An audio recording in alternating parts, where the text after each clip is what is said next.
On the far western coast of the continent, high atop a rocky promontory overlooking the Sunset Sea, sits Casterly Rock, ancestral seat of House Lannister. Below it lies Lannisport, one of the great cities of Westeros, a center for trade, culture, and the great Lannister fleet.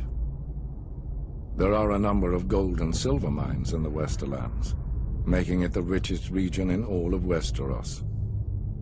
One of the most productive mines lies beneath Casterly Rock itself, making House Lannister the wealthiest of all the noble houses.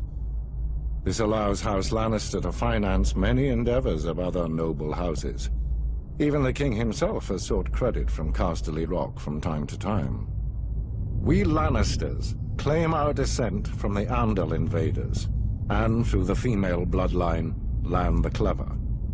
According to the legend, Lann, using only his wits, won Casterly Rock from the noble House of Casterly during the Age of Heroes.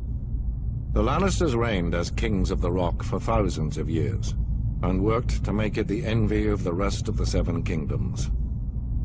Our time as kings ended, however, when Aegon Targaryen, otherwise known as Aegon the Conqueror, arrived in Westeros with his army. The last king of the Rock, King Lorde Lannister, joined forces with King Mern Gardener, the king of the Reach. Together, with 60,000 men, they met the Targaryen host in open battle. History tells us that Aegon unleashed all 3 of his dragons, slaughtering 4,000 men at what came to be known as the Field of Fire. King Mern himself was burned alive that day, and House Gardener turned to ash with him. Seeing both the threat and opportunity the Targaryens represented, Loren wisely surrendered and aided Aegon in his further conquest of Westeros.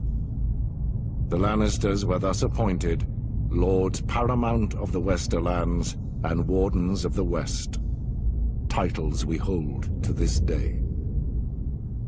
Let us be clear, though, it is neither luck nor royal favor that makes our house prosperous.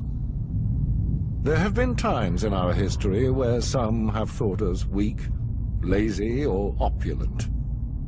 My father, Titus Lannister, nearly bankrupted our house with his poor investments, and allowed himself to be mocked openly at court. When our vassal, the Rains of Castamere, dared to rise up against the Lannisters, they learned how dangerous it can be to taunt a lion. I, Tywin Lannister, led the assault on Castamere to put down this rebellion. I made an example of them, to anyone who doubts our might.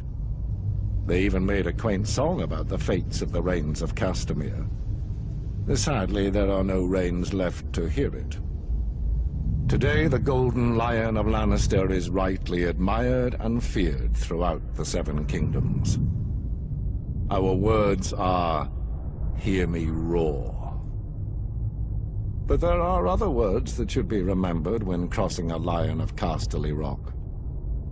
A Lannister always pays his debts.